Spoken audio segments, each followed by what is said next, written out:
Hello my dear students, sixty classes में आपका बहुत बहुत स्वागत है। हम लोग पढ़ रहे हैं क्लास 10th का ये फिजिक्स, जिसमें आज हम लोग पढ़ेंगे लेंसों के द्वारा रेखीय आवर्धन। अब लेंस के द्वारा हम लोग को रेखीय आवर्धन पढ़ना है और ध्यान से इस चीज को पढ़ना है। इस पर आपको न्यूमेरिकल आते हैं परीक्षा में, इस चीज का ध्यान देना है। हम पढ़ेंगे अवतल लेंस के द्वारा रेखीय आवर्धन। अवतल लेंस के द्वारा रेखीय आवर्धन यानी कि अवतल लेंस का आपको डायग्राम बनेगा और रेखीय आवर्धन की बात किया जाता है, जिसको हम स्मॉल एम से प्रदर्शित करते हैं और इसे लाइनर मैग्निफिकेशन कहा जाता है। इसे क्या कहता है? लाइनर मैग्निफिकेशन कहा जाता है, रेखीय आवर्धन कहते हैं। अब देखिए यहाँ पर आप लोग को देखना है कि इसका डायग्राम पहले हम बनाएंगे। इसका क्या बनाएंगे? इसका चित्र देखिए कैसे बनता है, ध्यान से देखिएगा। इसका चित्र आप लोग को देखिए, मार्कर है, थोड़ा सा ध्यान से। अब यहाँ पर ये आपको लेंस बनता है जो किनारों पर पतला होता है और बीच में चौड़ा होता है, उसे हम कहते हैं उत्तल लेंस कहते हैं। और इस पर एक हम लेंस के दोनों पृष्ठों को मिलाते हैं तो उसी को कहते हैं हम लेंस का द्वारक कहते हैं। क्या कहते हैं? लेंस का द्वारक कहते हैं। और लेंस के एक बीचों बीच भाग होता है जिसको हम प्रकाशिक केंद्र कहते हैं। इसी प्रकाशित केंद्र से एक हमारी काल्पनिक रेखा खींची जाती है, इसके एकदम बीचों बीच भाग से होकर गुजरती है, जिसको हम कहते हैं मुख्य अक्ष कहते हैं। जिसको क्या कहते हैं? मुख्य अक्ष कहते हैं। इसी मुख्य अक्ष पर इस पृष्ठ के लिए इसका फोकस आपका F1 होगा और यहाँ पर आपका 2F1 होगा। और इसी तरह से इस पृष्ठ के लिए यहाँ पर फोकस आपका F2 होगा और इस पृष्ठ के लिए यहाँ पर इसका वक्रता केंद्र 2F2 होगा। ठीक, अब कह रहा है कि वस्तु, ठीक है, अब वस्तु जो है आपके 2F1 पर स्थित है। वस्तु कहाँ स्थित है? 2F1 पर स्थित है। तो वस्तु का प्रतिबिंब भी बनेगा 2F2 पर बनेगा। कहाँ बनेगा? 2F2 पर। जब हम लेंसों के द्वारा जब हम पढ़ा रहे थे प्रतिबिंब, तो उसमें आपको समझाया गया था, ठीक है, कि आपको स्थिति नंबर तीसरा जो है आपकी वस्तु के बराबर प्रतिबिंब बनाता है। क्या बनाता है? वस्तु के बराबर प्रतिबिंब बनाता है। तो इस चीज का ध्यान रखिए। देखिए इसमें पढ़ाया गया था कि मुख्य यह सिरा ए है और यह सिरा आपका बी है, ठीक है। मुख्य अक्ष के समांतर चलने वाली प्रकाश की किरण लेंस में अपवर्तित होने के पश्चात F2 से होकर चली जाती है। F2 से होकर चली जाती है। अब इसमें रूल नंबर 3 का जो कहता है कि इसी सिरे से चलने वाली प्रकाश की किरण प्रकाशित केंद्र से होकर जाती है और बिना विचलित हुए सीधी रेखा में चली जाती है। और जहां पर ये प्रकाश की किरण हमारी मिलती है वहीं पर बनाता है वस्तु का प्रतिबिंब। अब यहीं पर आपका बन गया, ये वस्तु का प्रतिबिंब बन गया है। ये बना क्या? वस्तु का प्रतिबिंब बन गया। यह प्रतिबिंब जो है आपका उल्टा बन गया है। क्या बना है? उल्टा। यहाँ पर ये बी डैश हो गया और यहाँ पर आपका ए डैश हो गया, ठीक है। अब यहीं पर ध्यान देना है, वस्तु की ऊंचाई को हम एच डैश से प्रदर्शित करते हैं। यहाँ पर क्या किससे प्रदर्शित करेंगे? एच डैश से। और वस्तु की ऊंचाई को हम एच से प्रदर्शित करेंगे। किससे प्रदर्शित करेंगे? एच से प्रदर्शित करते हैं। अब देखिए ध्यान से, अब यहां पर दिया गया है कि जहां से लेंस रखा गया इसके प्रकाशित केंद्र से वस्तु की दूरी होती है, जिसको हम -u से प्रदर्शित करते हैं। हो गया। अब इसका जहां पर इसका प्रतिबिंब बना है उसकी दूरी आपका भी हो जाएगा। यहां पर ये प्रतिबिंब बना है, इसकी दूरी क्या हो जाएगी? भी हो जाएगा। अब यहां से दिया गया है, अब इसका फोकस हो गया, इसका फोकस आपका एफ हो जाएगा, माइनस में होता है, ठीक है। यहां पर इसका इधर की फोकस नहीं बनेगा, इधर की तरफ इसका फोकस ये F1 हो गया, तो इसका फोकस आपका इधर की तरफ आपका एफ बनता है, जो आपको यहां पर रखा जाएगा, ठीक है। यह आपका F1 कर दीजिए, इसको हम F2 कर देते हैं, ठीक है। तो अब यहीं से आप लोग को ध्यान में रखते हुए फार्मूला यानी कि इसका हम डायग्राम बनाएंगे। डायग्राम तो बन गया।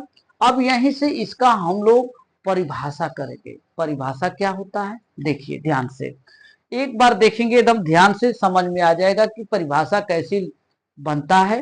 तो अब यहां पर दिया गया, देखिए प्रतिबिंब की ऊंचाई तथा वस्तु की ऊंचाई के अनुपात को रेखीय आवर्धन कहते हैं। वस्तु की प्रतिबिंब की ऊंचाई तथा वस्तु की ऊंचाई के अनुपात को रेखीय आवर्धन कहते हैं। इसे क्या कहते हैं? रेखीय आवर्धन कहते हैं। अब ध्यान दीजिएगा, तो यहीं पर लिखेंगे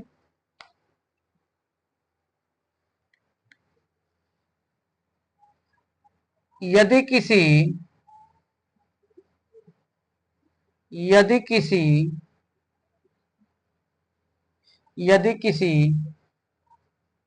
प्रतिबिंब की,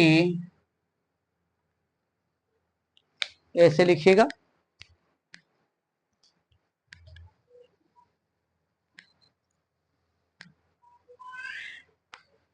वस्तु की प्रतिबिंब की ऊंचाई, वस्तु की प्रतिबिंब की ऊंचाई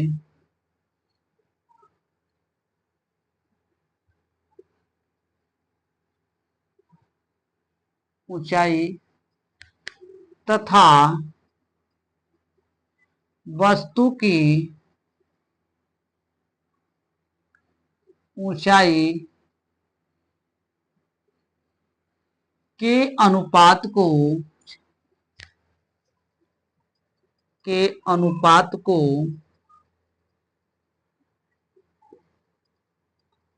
रेखीय आवर्धन कहते हैं। रेखीय आवर्धन कहते हैं। इसे स्मॉल m से प्रदर्शित करते हैं।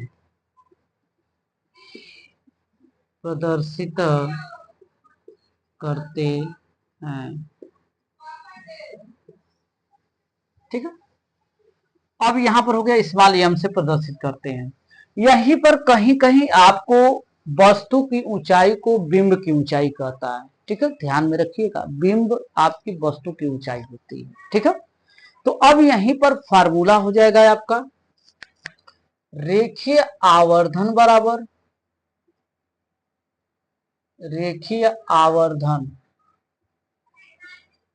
बराबर ठीक है, प्रतिबिंब की ऊंचाई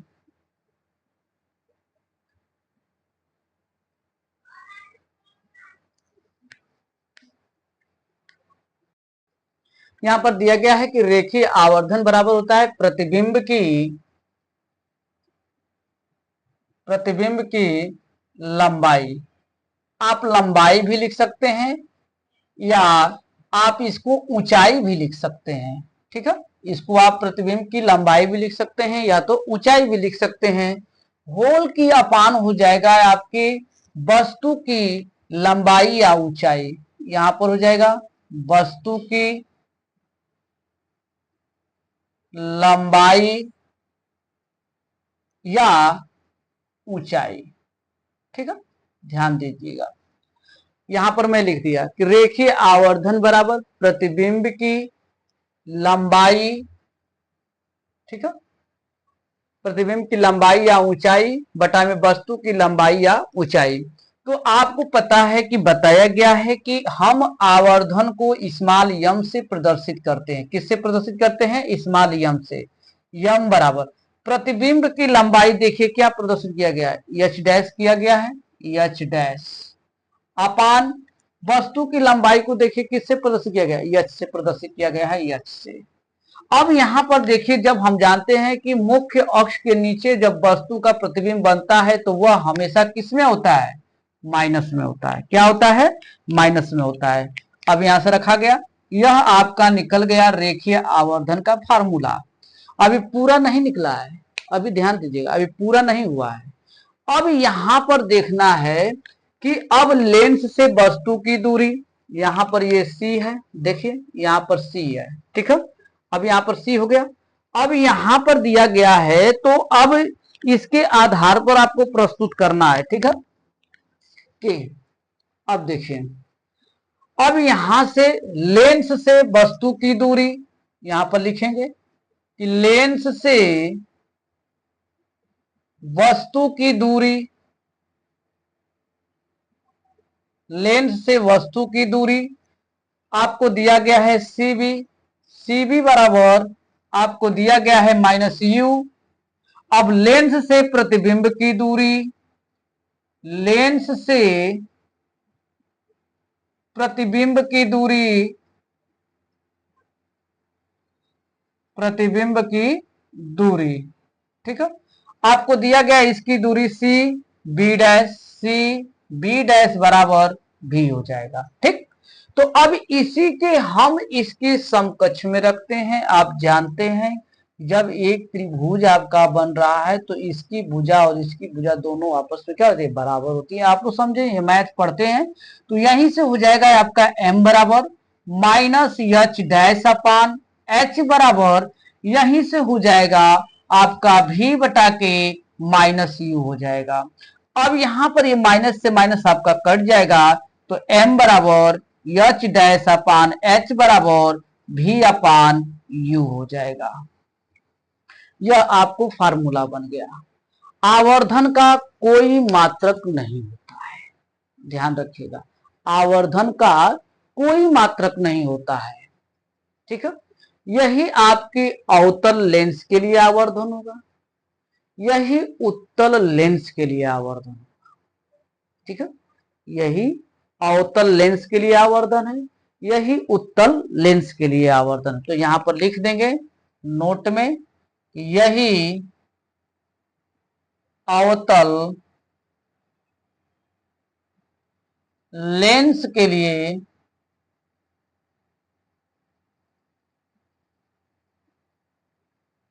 आवर्धन होता है। ठीक, यही अवतल लेंस के लिए आवर्धन होता है। ये डायग्राम है, आपको एकदम निश्चित रूप से आपको देखना है और इसको आपको समझना है। ठीक है, और हमारे चैनल को लाइक से सब्सक्राइब करते रहिए और बहुत अच्छे ढंग से आपको क्लास मिलती रहेगी। बहुत बहुत धन्यवाद।